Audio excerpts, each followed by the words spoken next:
Their aura is unequal.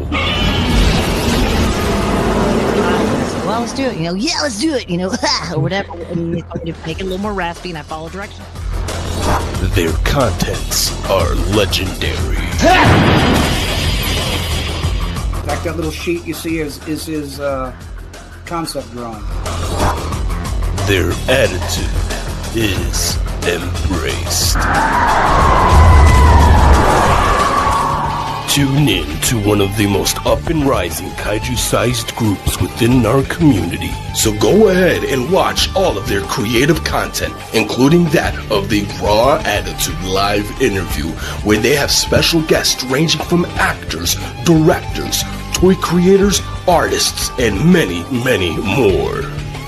You can also find them on multiple of other social media platforms, ranging from Instagram, TikTok, X, Facebook. You could even sit back and watch your favorite classic monster movie and even watch us go through one of the most iconic games on Twitch. Featuring your hosts, Eric Stoll, Adrian Settle, Joe Myers, Samson West, Jordan Adorno. They are the Monsters with Attitude.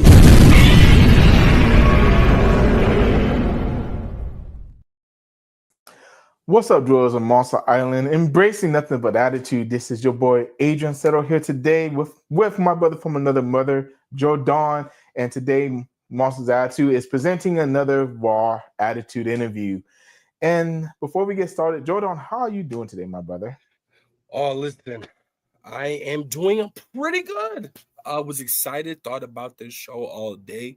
So I, again, am extremely excited to see who our lucky vendor is today that will be present in the vendor spotlight.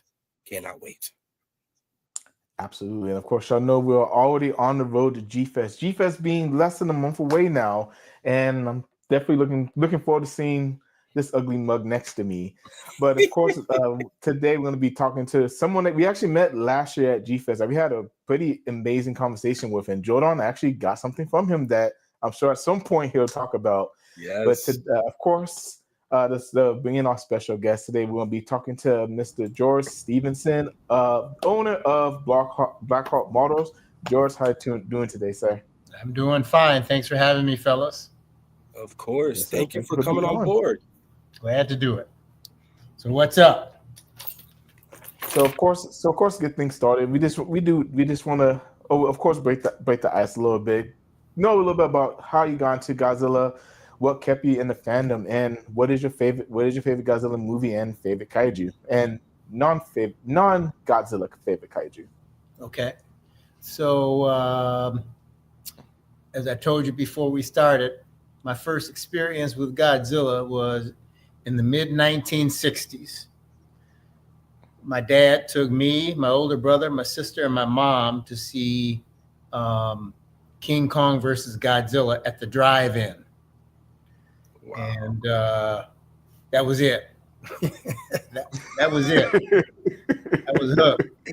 But I wasn't just hooked on Godzilla. I was hooked on anything that was monsters. Mm-hmm. My main thing was classic monsters: Frankenstein, Bride of Frankenstein, Wolfman, all that stuff.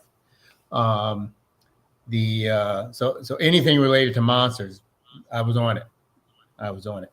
And my dad was a big science fiction book reader, so he turned me on to a lot of authors, and a lot of those authors, we've been seeing movies of some of their stuff made, the last 20 years. Puppet Masters with Robert Heinlein.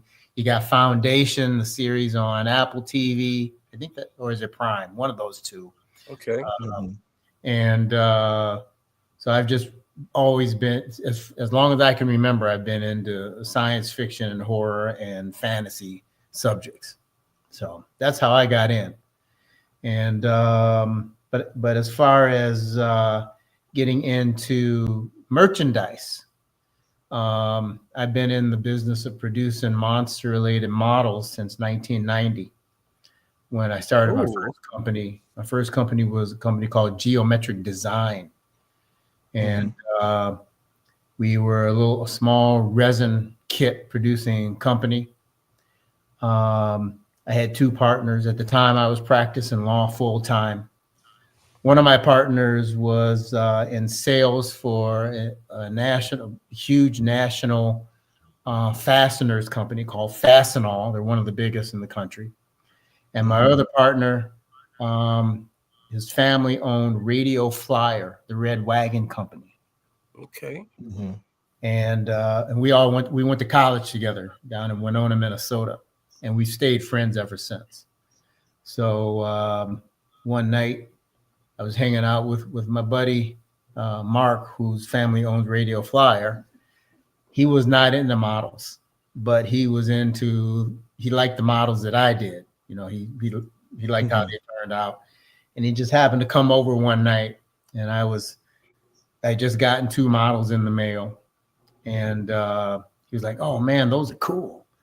And I said, "Yeah, you know, they're nice sculptures, but man, they could have been designed better than this." And I started pointing out little things that I could see were going to make those models more of an exercise than I wanted to finish. Mm-hmm. And so he said, "But they look cool." I said, "Yeah, they look cool, but man, I could design a better model than this. Some of these guys are doing this stuff in there." He said, "You really think you could?" I said, "Yeah, man. I'm smart enough to figure this stuff out." He goes, "Then you should do it." Boom. Geometric. And within 10 months, we released our first 3 model kits at a convention in New York called Chiller Theater. The Chiller Theater Convention. It was when we went. That was in October of 1990. That was their very first show, and it wasn't called Chiller then. It was called the Horror-a-thon 1990. So we were at the first one. We show up and we got 3 models. We got Amy, the vampire from Fright Night. We got the Cyclops from the 7th Voyage of Sinbad.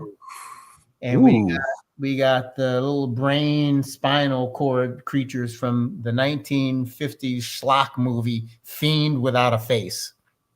We show up at that show, me and my partner, just one of my partners, and set up. We had brought 12 kits, 4 of each.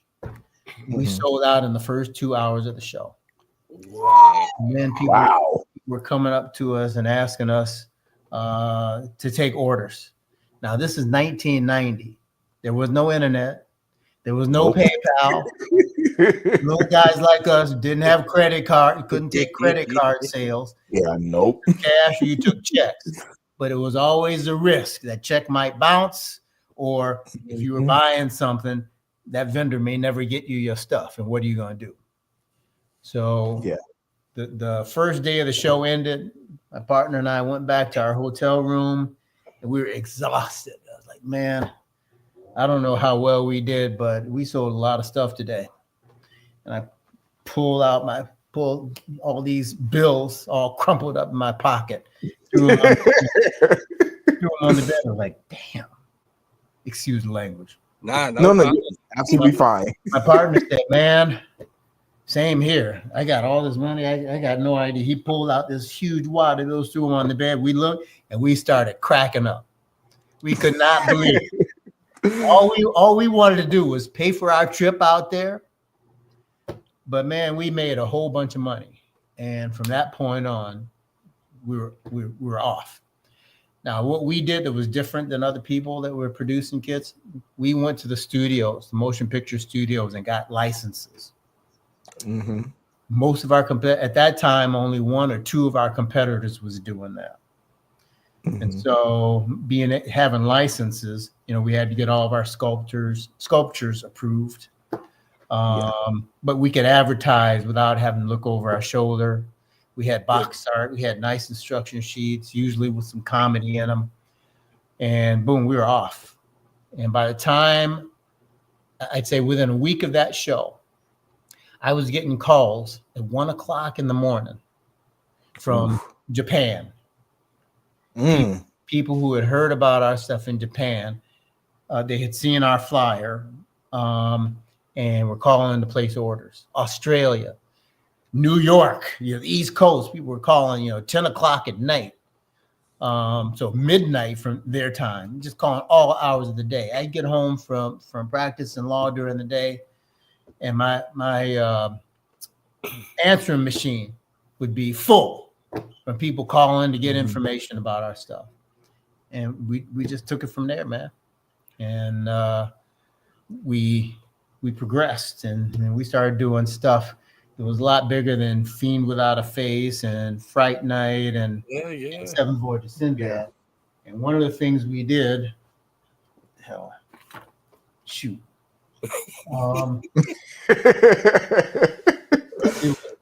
well, we got the license for Star Trek: The Next Generation. Okay. That shot us into a whole different atmosphere, man. Oh, I bet. I know how popular Star Trek was back then. Yeah. And so we negotiated a deal with Paramount Pictures. We got it. It was outrageous that we would even think we could get it. But at the time, nobody was doing any Star Trek figures. It was before Playmates came out with theirs. There were no statues. There were no figure models of Star Trek characters. There was nothing. So we get it. And we started thinking, you know what?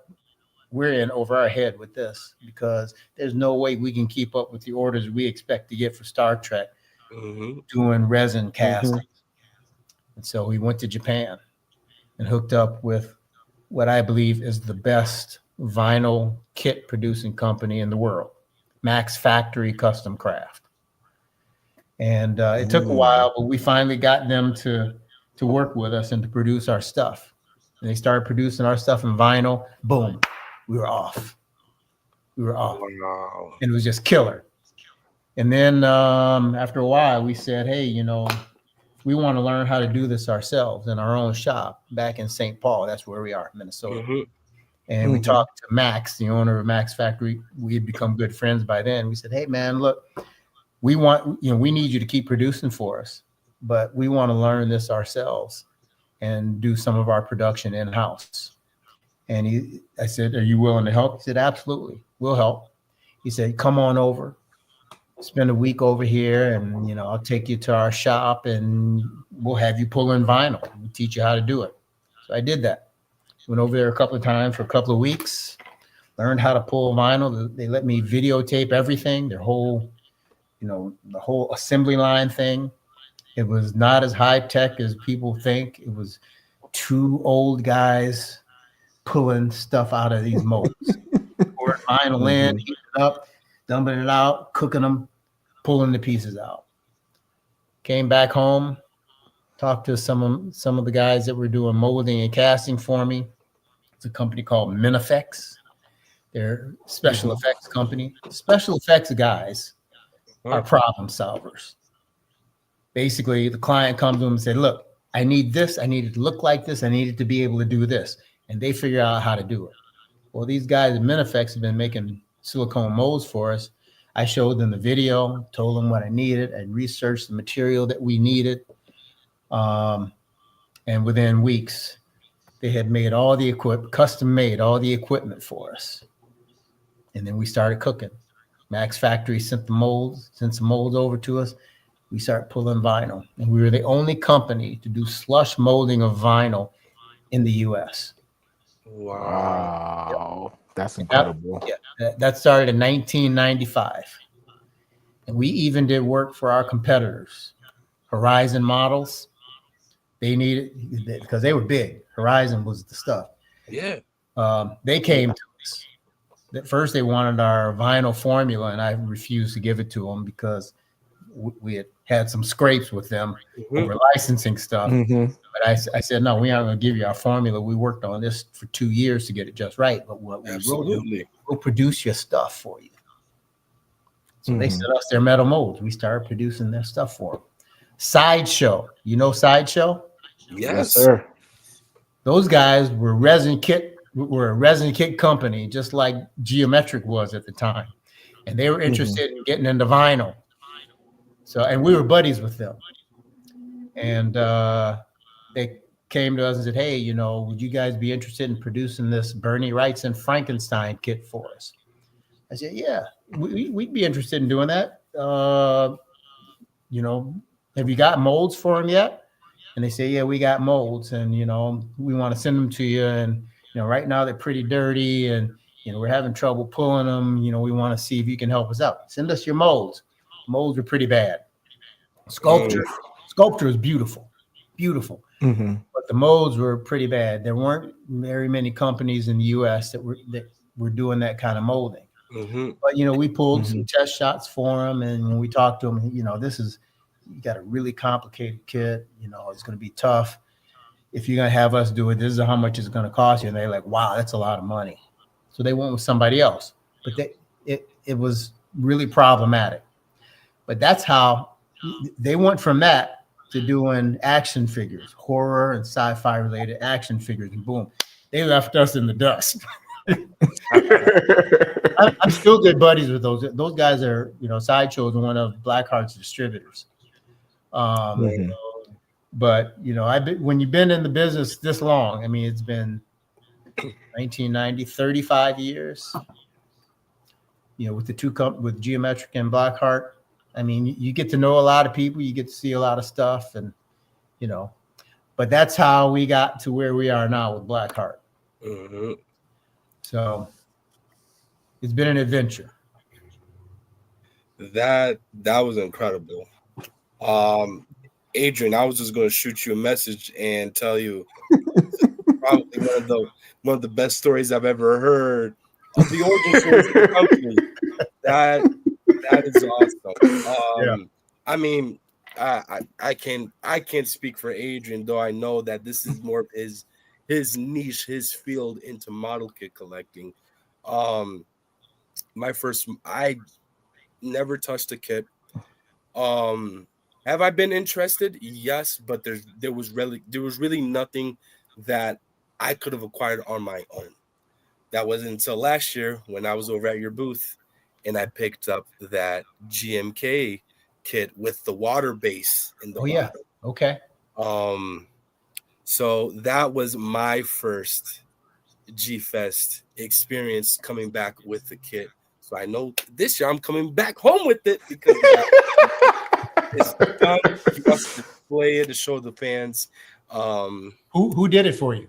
Marcellus Winters. Oh, okay. All right. Yeah, he is a guy that everybody in the community, I could only imagine, they would harass to get him. Oh yeah, that's phenomenal work. He is. It literally, Eric couldn't have said it any better right here. One of our good brothers here at MWA, another fellow co-host in Eric Stope, the bearded kaiju, goes, "You got Jordan's first taste of kits." That is true. George is the first individual that caught my eye to want to pick this up. I ain't gonna lie, George. I ain't gonna lie. Okay. My fiance, I told her, Adrian knows because he was with me the entire time. I had to hide behind Adrian the entire time. I told my fiance, I'm like, "Yo, I think I found a kit." She goes, "Okay, so how much?" And I said, "It's a good chunk of money, but it's decent. It's not too expensive, you know what I'm saying? It's for the right price." I couldn't give her a number because if I gave her a number, she would have been at my throat. As soon as I came out of that vendor's room with the box, my fiance gives me the death stare. I'm like, "Babe, you're making this face now. Wait till it's finished." So I give the box to Marcellus, and Marcellus has been posting pictures about it and his updates about it. And she looks at it and she goes, "Wow. And who did this?" I said, George from Blackheart Enterprise. She goes, "Wow, this was worth the money spending on it." And I'm like, you see? I saw a comment here that said, "I got you into the doghouse." Don't blame that on me. Blame that on me. No. Nope. That is not on me. But that's a great story. I took the heat, George. 'Cause I know I talked him into it. But no worries, I'll get back to your booth this year, and she's already going to be prepared for it, so she can't wait to Cool. hop on board and see. Cool. Speaking of G Fest, or really quick, Adrian, was there anything else that you wanted to ask George, or do you wanted to bring up to his attention? I mean, I actually was, well, not quite G Fest, but I actually was getting toward. I was going to ask him, how'd you go about getting the Godzilla license and starting to be able to get Godzilla model kits and stuff like that molded? So, do you know who Kaiju Modeler is? You know those guys? Sir. Okay, they have connections in Japan. Oh, they sure do. Yeah, that we go through Kaiju, and they've gotten us licenses. Ooh, so, okay. Yeah. Those guys have really helped us out. It started with the little pieces. Our Micromania, Godzilla, and Mothra, and Rodan, and those guys. So we rely on them to take care of us, and they do. Eric says Matt and Ed are great guys. Absolutely. No, they are wonderful. Yep, they absolutely are. I don't think we would have known about G-Fest if it wasn't for Matt and Ed.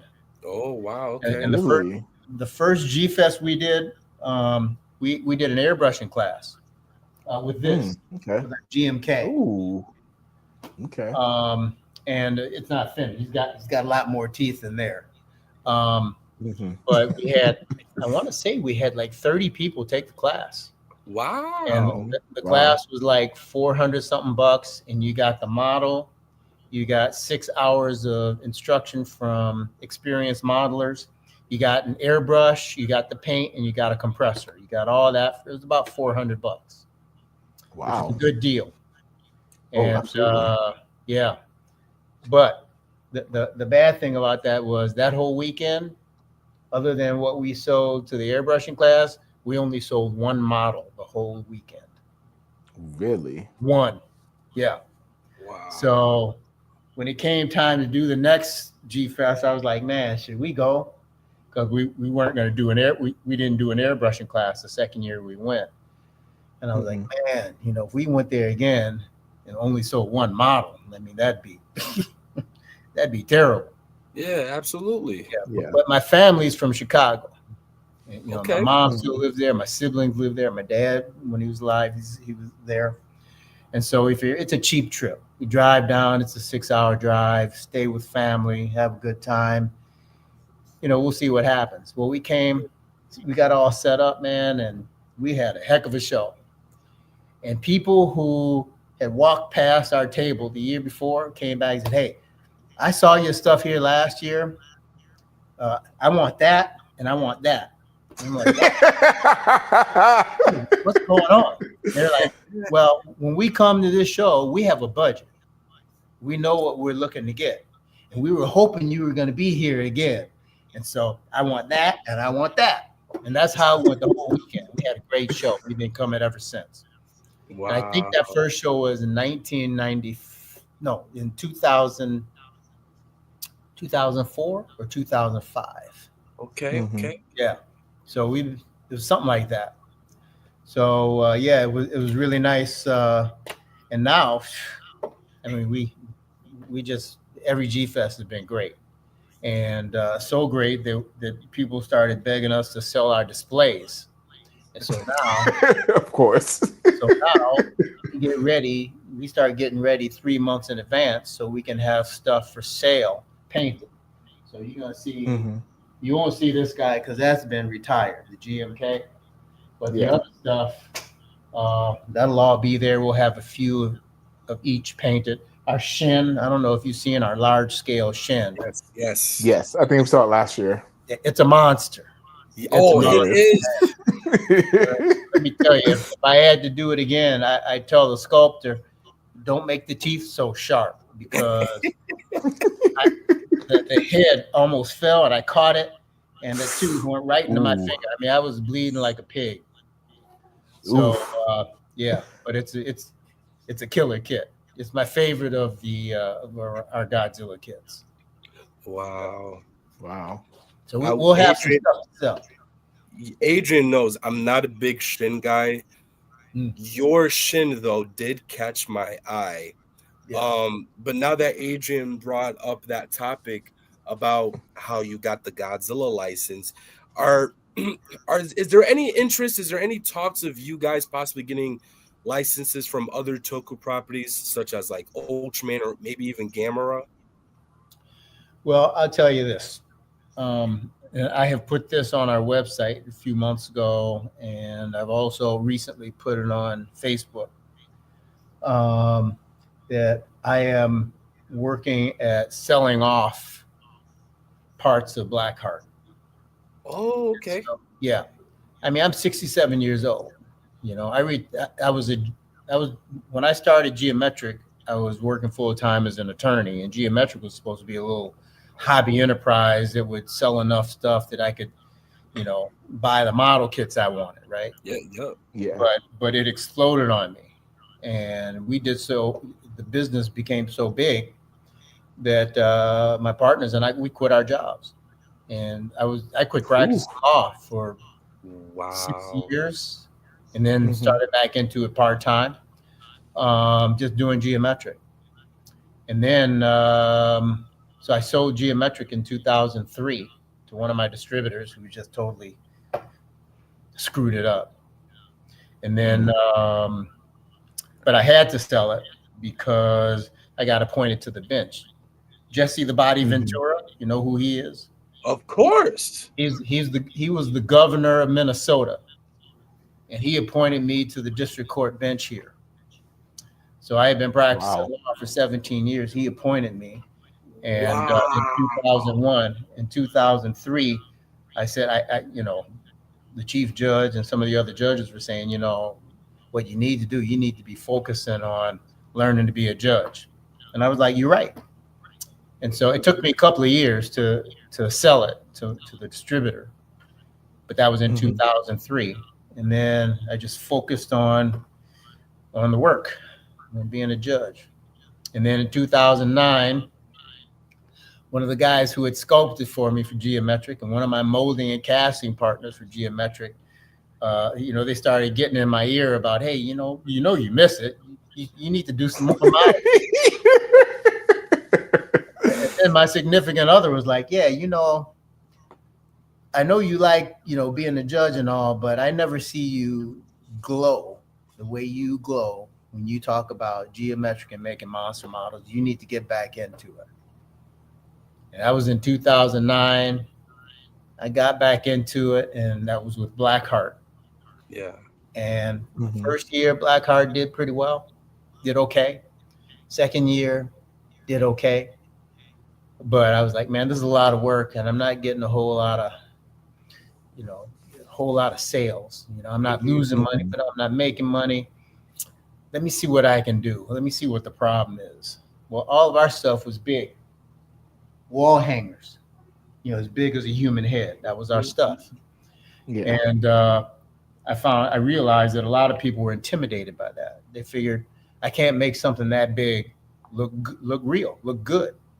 And you know, that's a lot of money. It's $200 for those things. And why am I going to pay $200 and then all of a sudden, you know, put it on the wall and it looks like garbage? No, I'm not going to do that. So what we did was we hooked up with Badger Airbrush Company, and we started putting on classes at the conventions we would go to, airbrushing classes.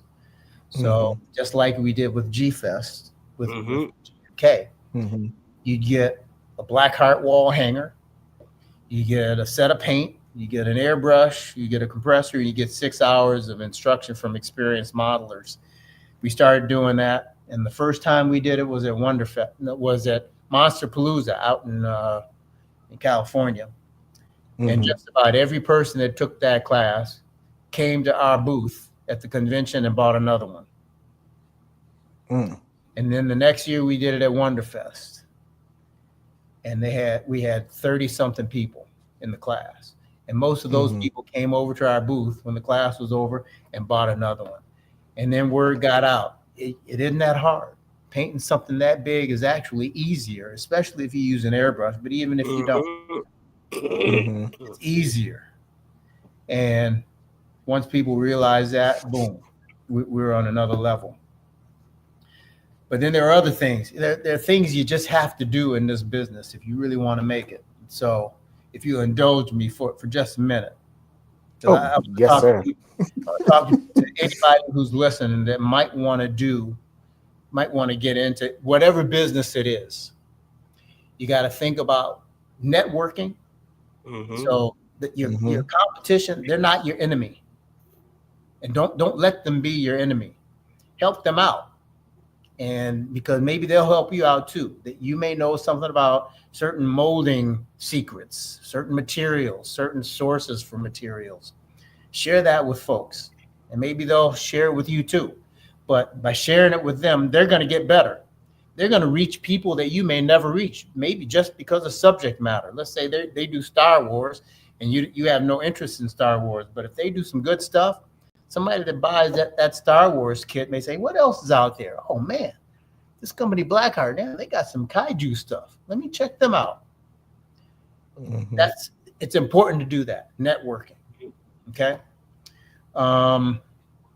So you got to be active. You got to be on Facebook. You should be on Instagram. You should have a Facebook page. And every time you sell something to somebody, if they paint it and post a picture of it, share that picture. Give them credit for it. Put it out there so people keep seeing your stuff. Every time, just about every time somebody posts a picture of a kit, a Blackheart kit that they finished, we get inquiries about it. And often we get sales. Okay. So that kind of self-promotion, that's easy. It takes a few minutes, but it's easy. Yeah. But then the thing to do is you show up at the conventions, have your table there, have postcards that you can hand out for people who aren't ready to buy right now. Here, take our card. Here's our website on the card. But those airbrushing classes really helped. And then the next thing that helped was we did a Kickstarter, and it got funded. It was successful. And it wasn't so much the people who bought the Kickstarter piece. It was our Nosferatu. That wasn't the best part of it. The best part of it was the attention that doing a Kickstarter got for us. Because people who had never heard of Blackheart, all of a sudden they're seeing this Kickstarter, and they're seeing me post every day. Okay, today now we're at 25 supporters for our Kickstarter, and next day now we're at 75. And I keep doing that, and it just became kind of viral, and so that helped us. That helped us grow. Then we hit up Sideshow. We said, hey, we got these two kits. We got Bela Lugosi as Dracula. We got it as a painted statue and an unpainted kit. We got Nosferatu as a painted statue and an unpainted kit. You guys want to carry it? They're like, hell yeah. Yeah, we'll take it. Yeah. And boom. Their first order paid for the entire run for each of those kits. Wow. Okay? That's incredible. Yeah. And because they were our distributor, all of a sudden our stuff is in comic book stores, collectible stores, hobby stores. And that's how you do it. It ain't that hard. It just takes a little bit of time, a little bit of thought. So anybody, and I'm always available. I'm on Facebook. I'm on Instagram. If you got my website, you can get my email. I'm always available to help folks out. But that's how it ought to be done. That's how you grow the community and grow your business. That's right. We appreciate it. Eric did have an interesting question for you, George. He asked, do you plan on keeping a portion of Blackheart, or is it time to hang up everything and enjoy retirement? Kind of had that question too. So me and Eric, of course, are on the same wavelength. All right. So I was in law for 37 years. I retired from the bench 3 years ago. And the idea was, shoot, now I'll just do Blackheart full time instead of having two full-time things going on. But Blackheart, when I started focusing on Blackheart full time, man, things blew up in a positive way.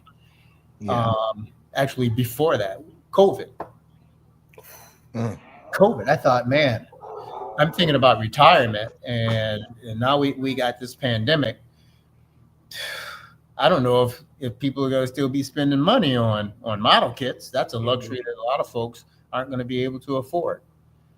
And so what I did was I delayed my retirement because they shut all the courts down. I was one of the senior judges. I delayed my retirement for a couple of years. I was training in a bunch of new judges.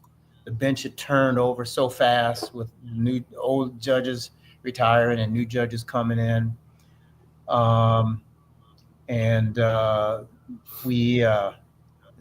They started canceling the conventions. And I was like, oh, and that's really bad. That's really going to hurt our bottom line. So I did a thing. I got together with a group of folks who were producers, dealers, painters, to do a show because Wonderfest was being canceled because of COVID. We did an online event called Want a Fest because everybody wanted a fest, but you couldn't have one because of COVID. And the thing was, it was just a big big Facebook contest. You pay, I think, $5 and you can enter, 3 kits, and then for every kit after 3, you got to kick in an extra $2. And we had it all laid out, categories and everything. It was strictly on Facebook, and the voters were going to be anybody on Facebook. Anybody on Facebook could vote. They were the judges, and the money that we collected was going to go to Wonderfest to help them get through the year because they had all this money invested, and now there wasn't going to be a show. We ended up raising like $8,500 for them. Every penny went to them. Wow! But what that did was, all of my partners in WantaFest, it got us all a lot of recognition. And all of a sudden, man, we were selling like crazy. And people were sitting at home. They couldn't do the usual social things they were doing. Yeah. So they were sitting at home painting models, doing miniatures, And so that was big. But when I retired, I was like, I'm gonna do Blackheart full time. It's gonna be more laid back. And I was wrong there too. It just kicked into yet another gear. And I got other things I want to do. I want to do some traveling. I got 3 adult kids that I hang out with all the time. We just did a 28 weeks later marathon on Father's Day. This weekend, I think we're going to see 28 years later. Very nice. I want to spend more time with them, with my significant other. I do some traveling. I got some stuff I want to read, some stuff I want to write. So the short answer to that question is, yeah, I'm going to retire.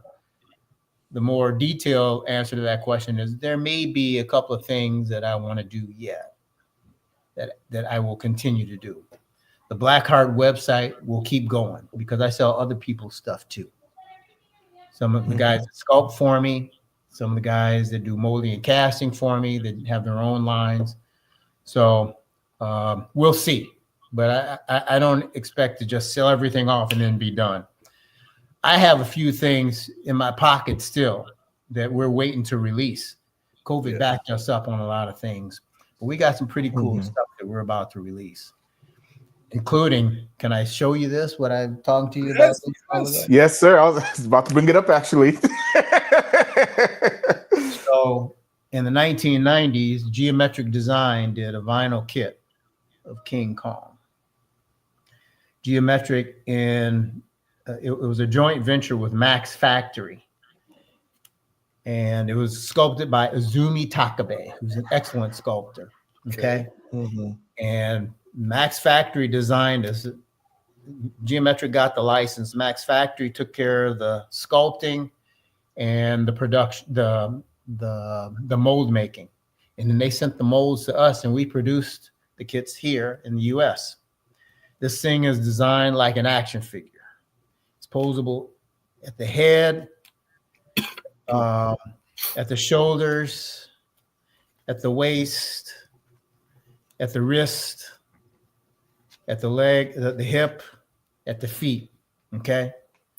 So that has been out of production for almost 30 years until now. Now we got these from the same mold, studio approved, and we got colors. We got glitter in some of them. We got glow in the dark. We have 10 that we for sure will have at G-Fest. The guy that does our vinyl production is Mile High Sofubi. Okay. And we helped him get into vinyl. I turned him on to some of our sources, turned him on to the materials, turned him on to the process, and then let him use some of my Star Trek molds to practice on. And this dude is good. He does really good stuff. And so I'm hoping he'll be able to get me another 15 to 20 of them before G-Fest, but he had some mechanical problems with his stuff that he's working on. So we may only have 10 at G-Fest. These are all one of a kind. No two are the same. They're all different, except for the brown ones, which we're marketing to modelers, people who want to paint them. These, you don't want to paint these. And why would you? Yeah, no. These are collectible, and they will be limited edition. I don't see us doing more than 50 or 75 of these. But we will have 10 at the show. So Leslie Chambers, probably one of the biggest King Kong simps that I know personally. So how much is it for the Kong figures that you had just shown? I haven't decided on that yet. I can tell you how much the brown one is. That's the one that's really for modelers. Yep. And I think that's going to be, it's not going to be more than $100. It might be a little bit less. When we marketed that kit in 1995, I think we were selling them for, I think, $79. So I don't see us doing this for more than 100 for this one. Say again. I was gonna say, there you go, Leslie. Like for him, because that's the one who wanted to know. Alongside with Eric, Eric wanted to know too. And that's a good price range. Yeah, especially for them. They are big into model kits. Like, okay, if I showed you a picture of their house, you're gonna be like, these guys have mental health issues. Oscar also wanted to know, is there any possible way for a 1976 King Kong in the future? Well, I don't see us doing that at this point. Okay. But I never say never. Okay. And if there were enough people saying, hey, somebody needs to do this, we need this, you'd find somebody to do it, especially with 3D printing these days. Oh, absolutely. Yeah, I mean, you can probably find it now somewhere. You can probably find, the STLs where you could print something like that. I don't know, that's not the most popular King Kong, although, the movie poster was killer. Oh, my God. That was absolutely. a really killer poster. But you never know. You never know. Is there anything else besides the Kongs that you're also going to be selling this year at G-Fest that you have with you right now that you want to show?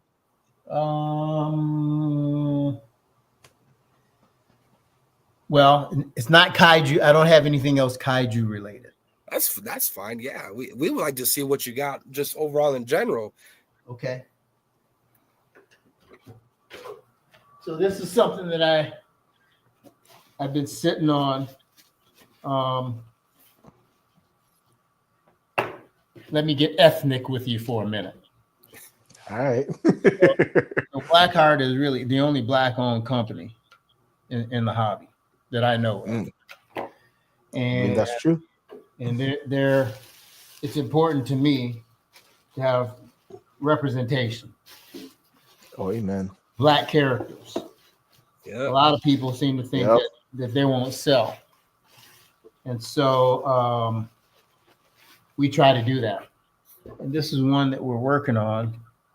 Actually, she's finished, and I'm hoping to have 10 of these. This is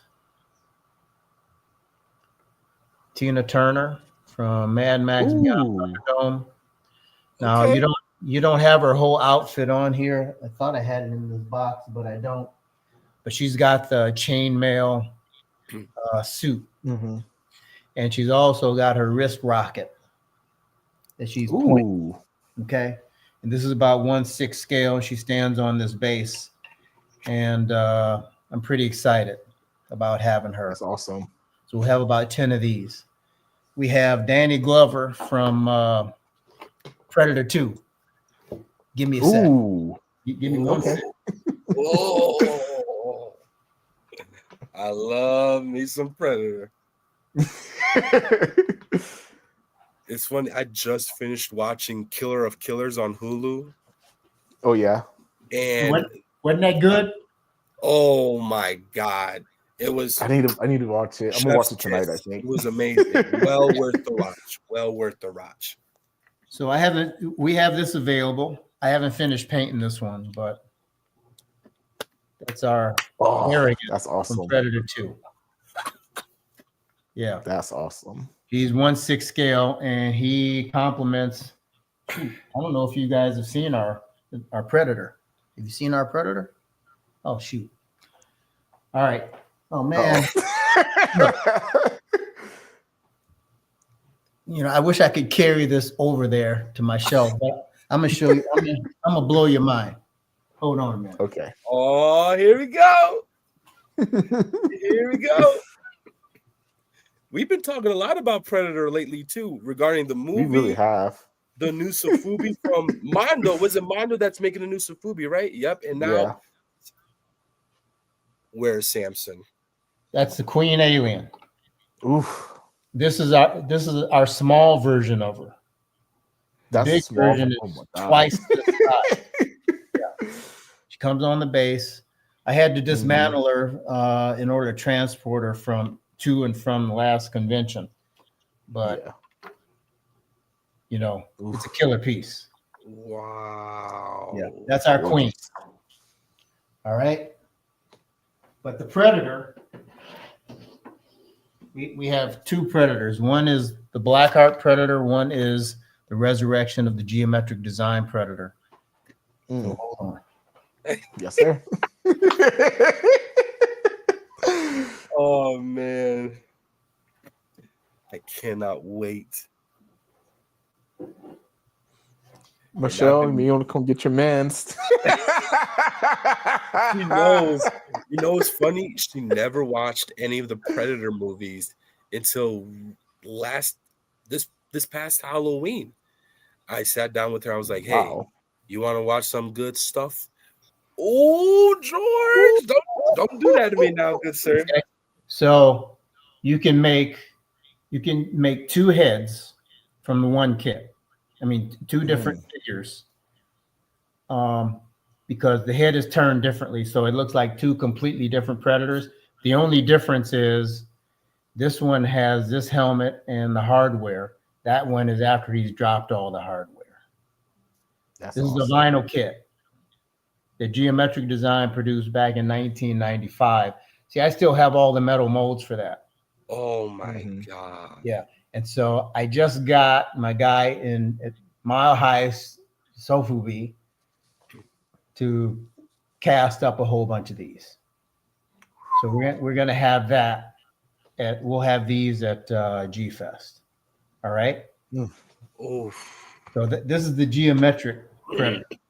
Let me show you the Blackheart Predator. Yup. I do want to ask regarding Eric over here slobbering.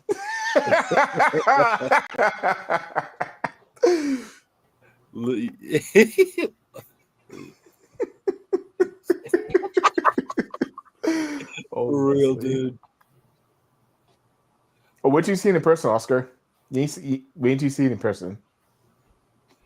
Oh man, it's all right.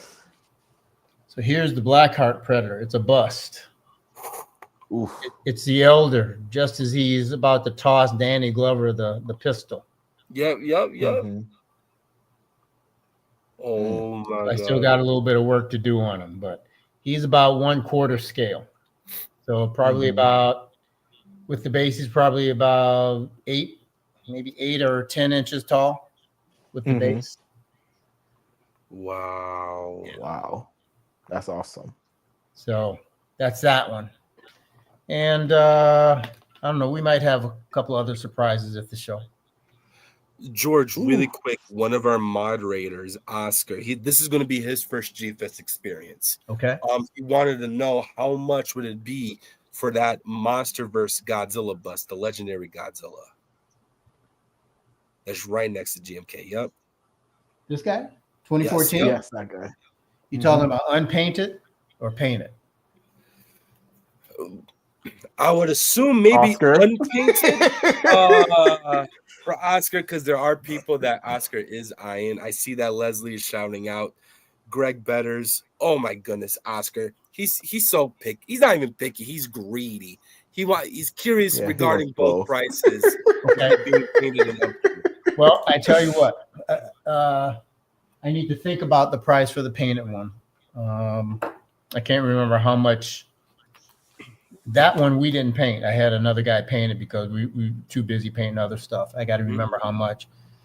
But typically, the painted ones that we sell run anywhere from $550 for something like this, which is a pretty simple one, the 64, to it could be $800 for like a shim, depending on who painted it. If I paint them, it's going to be a little bit more. But you know, I think we've in past shows there might have been a shin that we sold for as little as $600, painted by somebody else. My daughter and I do a lot of the painting. She kills the eyes, man. She does eyes better than I do. Wow. Yeah. So, and she runs the booth at the shows. So. Okay. Yeah, I think we did meet your daughter last year too, if I'm not mistaken. Yeah. Yep. She's the boss, man.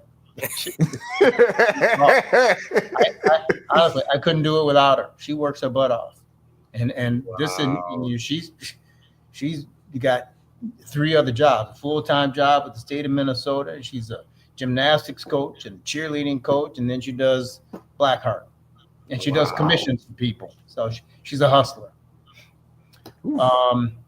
If you go, anybody who wants to get an idea of what these things cost unpainted, just go to our website, blackheartmodels.com. And go to the wall hangers page, the large scale wall hangers, and they're all listed right there. So, and we do offer a painting service. So we get a lot of people who come to the show, and if lots of times our stuff, the painted stuff sells out pretty quick. And they'll tell us, hey, how much to paint one of these, or can I buy that one? And that one's already sold, but we got a custom painting service. If you want it, give us a down payment, and we'll get painting it after the show, and you'll have it within 30 days. Lots of times it's much quicker than that, depending on the model. And we guarantee satisfaction. We've never had somebody dissatisfied with a paint job. So Mr. Leslie has a question. If there was a Godzilla head bust that you wanted to sculpt but couldn't really come across finalizing it. I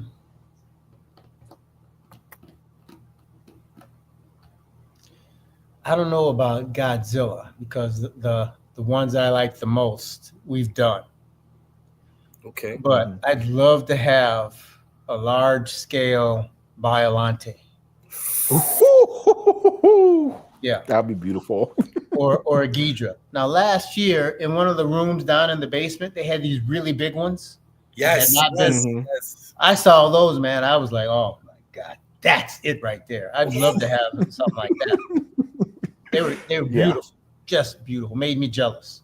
Absolutely. But I'd say a large scale Biollante head or a large scale Ghidra head.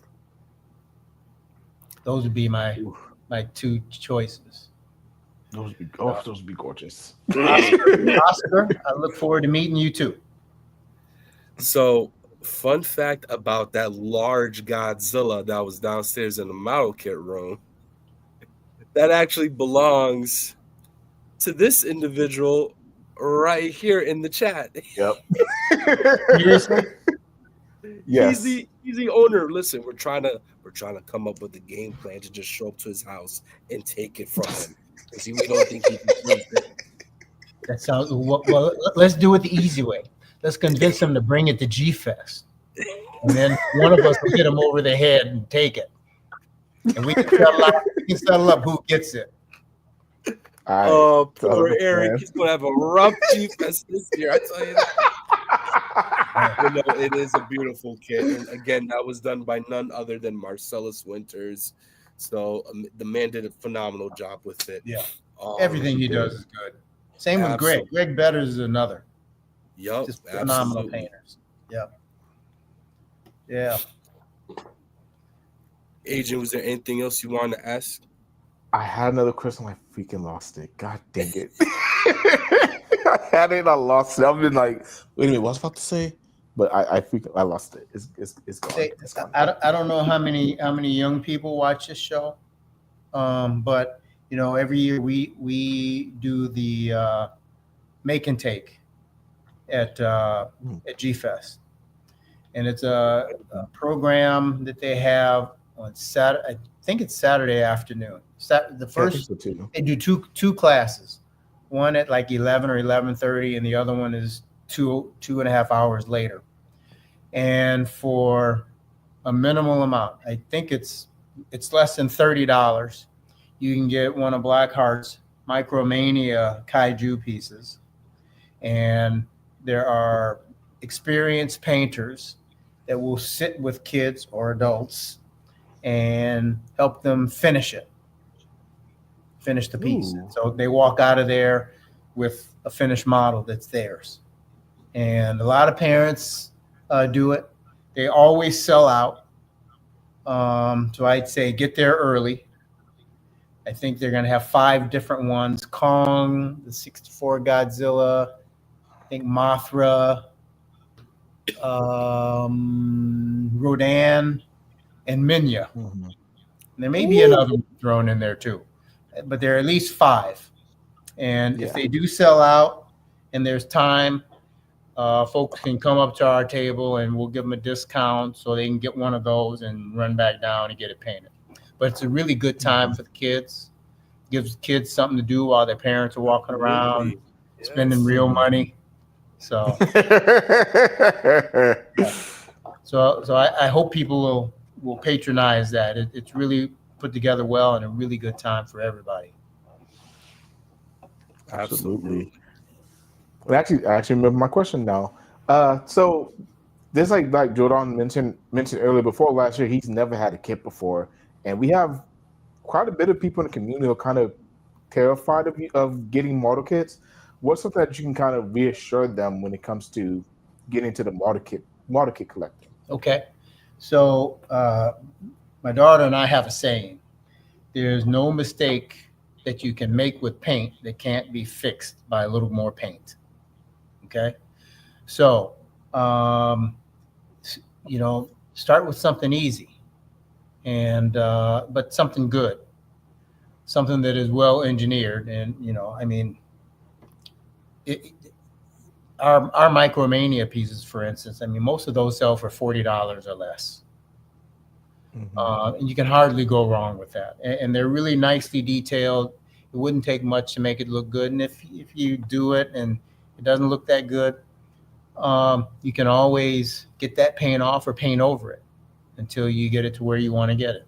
But there are all kinds of articles out there, even on our website, about how to paint stuff. We probably have more than 50 painting articles, including some articles on Godzilla, at least a couple.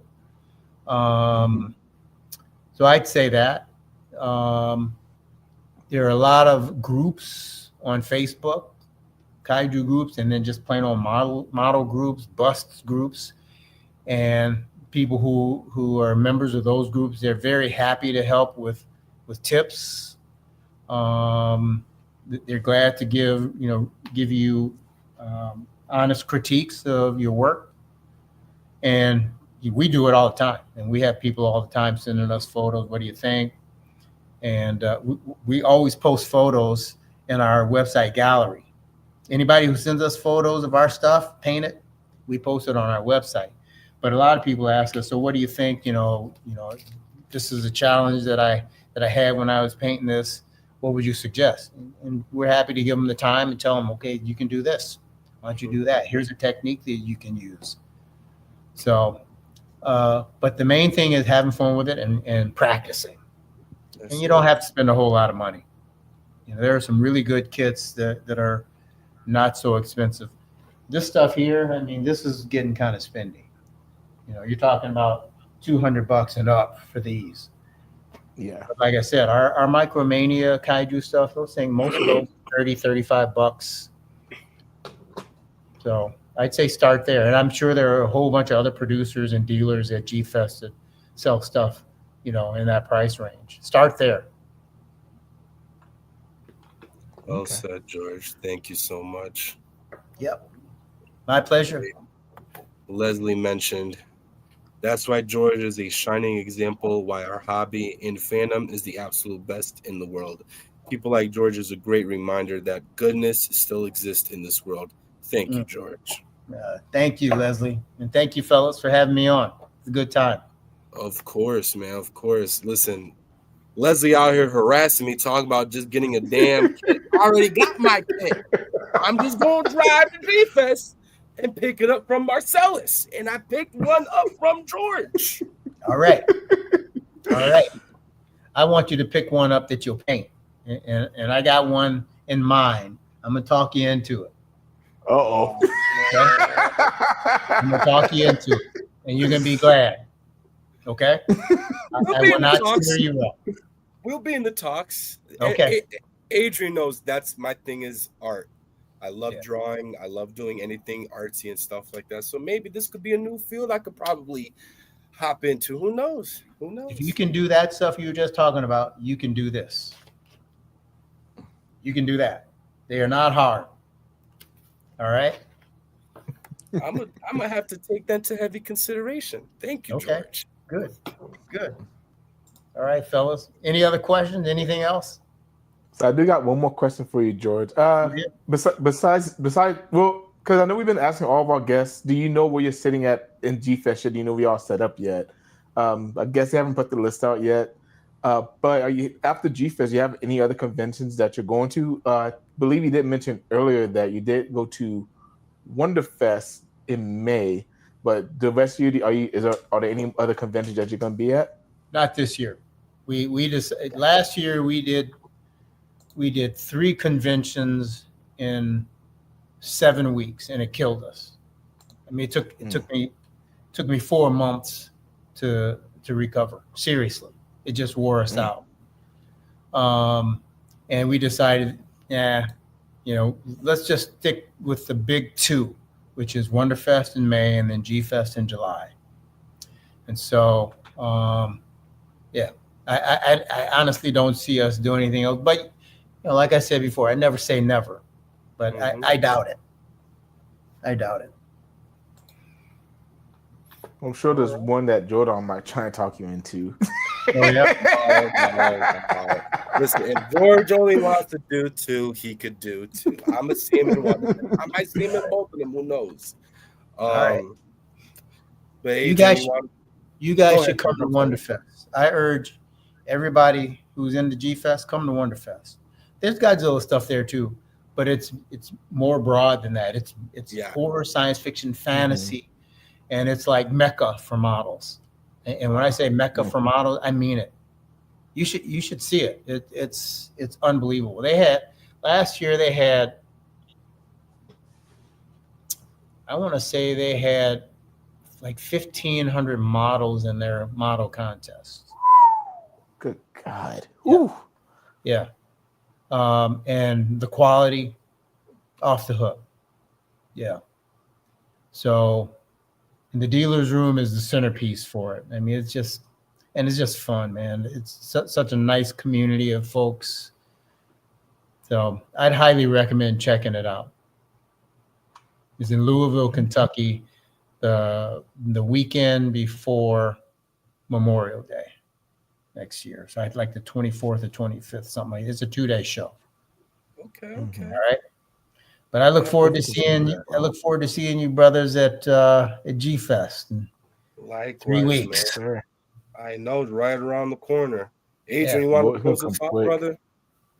Yes. So of course, if you do want to get some of your, if you can't wait to G Fest, or if you're not going to G Fest this year, you can definitely get some of George's amazing pieces at blackheartmodels.com, and George will take care of you for sure once you get there. We always take then- care of our peeps. That's right. You got to. Absolutely. Thanks for having me on, guys. It was a good time. Yes, sir. Thank and then you for of course, coming on, George. to be on lookout tomorrow. Tomorrow morning we have a big announcement with NWA. So we're definitely looking forward to sharing that with everybody. So be on lookout for that. And then Jordan, do you want to talk about our show on Sunday? Real quick Yes. before we go? So our monthly show, you guys already know, we go above and beyond for celebrating an anniversary for our beloved kaiju or tokusatsu movies, or just any other property surrounding that. And this Sunday, I will be hosting our monthly show of Frankenstein versus Baragon, or dubbed Frankenstein Conquers the World. It is one of my all-time favorite non-Godzilla Toho films, so I am extremely excited to talk about it to you guys. It would be at 6 p.m. Eastern. That is my time. I don't know what other time zone that is for everybody else watching. Listen, I need to know your freaking time zone. Hey, listen, it is what it is. All you gotta do is just type it into Google and find out yourselves. But nonetheless, it is going to be the thrill of a lifetime. I cannot wait. There's also going to be giveaways for that. So, of course, for you guys to find out, follow us on our socials. But more importantly, hop on the show this Sunday. You guys are going to have an amazing time. Guarantee it. All right. I look forward to it. Take it easy, fellas. Of course, yes, sir. You as well. And to everybody out in the chat, everybody has an opinion, good, bad, or indifferent. Just remember to embrace the attitude. Bye, everyone.